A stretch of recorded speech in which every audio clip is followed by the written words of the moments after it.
Manoj bhai good morning. Good morning. ഇന്ന് international women's day ആണ്. ശരിയാണല്ലോ.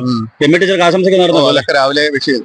മനോജ് ഭായ്, ഇപ്പൊ സ്ത്രീകളൊന്നും പഴയ പോലല്ല, അവരൊക്കെ മുഖ്യധാരയിലേക്ക് കടന്നു വരുന്നുണ്ട്. മാത്രമല്ല പണ്ടത്തെ പോലെ ഈ അബലകളാണ് ചബലകളാണെന്നൊക്കെ എല്ലാം വിട്ട് അവരൊക്കെ പ്രബലകളായി മാറിക്കൊണ്ടിരിക്കും. വളരെ ശരിയാണ്.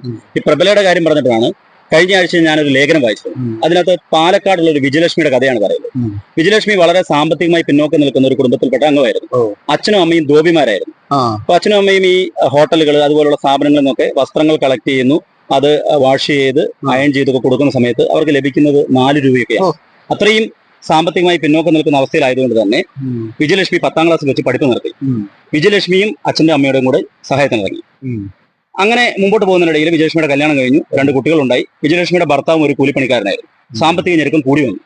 വിജയലക്ഷ്മി ചിന്തിച്ചു, എന്തുകൊണ്ട് ഇങ്ങനെ ദാരിദ്ര്യത്തിൽ മാത്രം കഴിയണം? നമ്മുടെ കയ്യിൽ നല്ലൊരു ഉപാധി ഉണ്ടല്ലോ, നമുക്ക് സ്വന്തം ഒരു ബിസിനസ് ചെയ്തുകൂടെ എന്നൊക്കെയുള്ള ചിന്തയിൽ നിന്ന് നേരെ ഇൻഡസ്ട്രിയൽ ഡിപ്പാർട്ട്മെന്റിലേക്ക് പോകുന്നു. അവിടുത്തെ ഉദ്യോഗസ്ഥരുമായിട്ട് സംസാരിക്കുന്നു. എനിക്കൊരു ലോണ്ടറി സെറ്റ് ചെയ്യണം, ഇതാണ് എന്റെ സ്വപ്നം എന്ന് പറഞ്ഞു. ഉദ്യോഗസ്ഥർ മുഴുവൻ പരിപൂർണ്ണ പിന്തുണ കൊടുത്തു. അങ്ങനെ വിജയലക്ഷ്മിയുടെ ലോണ്ടറി, ലക്ഷ്മി ലോണ്ടറി എന്ന സ്വപ്ന പദ്ധതി തന്നെ യാഥാർത്ഥ്യമായി.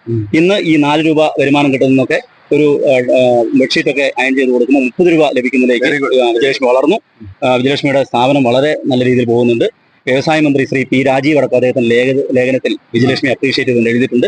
മോഹൻ ചെയ്യുന്ന ഇതുപോലുള്ള ഒരുപാട് വിജയലക്ഷ്മിമാർ നമ്മുടെ ചുറ്റുപാടും ഉണ്ടെന്നുള്ളതാണ്. അവരെ കണ്ടെത്തുക, അവരെ പ്രൊമോട്ട് ചെയ്യുക എന്നുള്ളതാണ്. ശരിയാണ്. അങ്ങനെ ലോകത്താകമാനമുള്ള എല്ലാ വിജയലക്ഷ്മിമാർക്കും, വിജയലക്ഷ്മിമാരാകാൻ ആഗ്രഹിക്കുന്നവർക്കും നമുക്ക് നേരാം ഹാപ്പി വിമൻസ് ഡേ.